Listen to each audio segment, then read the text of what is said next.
Denov tadbirkorlik va pedagogika instituti axborot resurs markazi fondi 32 ming tashkil etadi.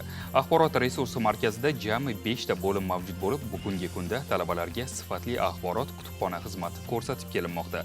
Tafsilotlar bilan muxbirimiz.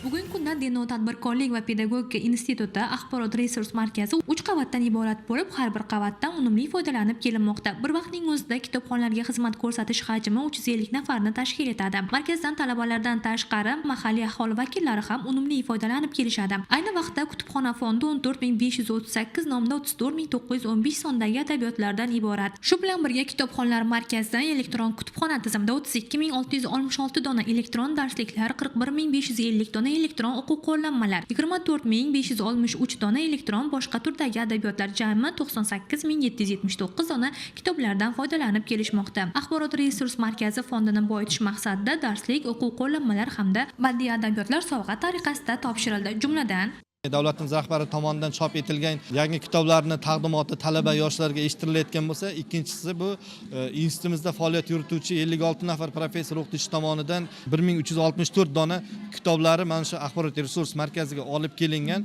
Bu bugun institutimiz professor o'qituvchilari hamda talabalariga taqdimot qilinyapti. Albatta bu kitoblarni taqdimoti bevosita institutimizda yoshlarni bilim olishga o'zini hissasini qo'shadi degan umiddamiz. Sababi bu kitoblar institut olimlari tomonidan chop etilib bevosita o'quv jarayonlariga tatbiq etilishi bilan birgalikda talabalarni o'qishdan bo'sh paytlarida mustaqil ta'lim olishlari, ularni o'z ustilarida ishlashlari hamda talabalar bo'sh vaqtlarida kutubxonadan foydalangan holda kitob o'qish madaniyatini shakllantirishga xizmat qiladi. Shuningdek, 97 million 204 ming so'mdan ortiq 1196 dona darslik va o'quv qo'llanmalar sotib olingan bo'lib, ular bo'limlarga tarqatildi. Jumladan, gumanitar fanlar bo'yicha yangi nashrlar, aniq va tabiiy fanlar uchun amaliy darsliklar, axborot texnologiyalari, dasturlash va zamonaviy kasblarga oid qo'llanmalar, pedagogika va psixologiya yo'nalishlariga doir amaliy adabiyotlarning barchasi talaba va professor o'qituvchilarning bilim darajasini oshirishga xizmat qilyapti.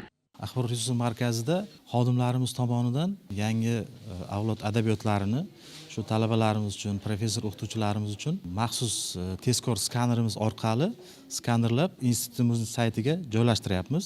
Bundan tashqari ko'rib turganlaringizdek, mana bu yerda axborot resurs markazi elektron kitoblarini QR kodlab bu ishlarni ham amalga oshiryapmiz.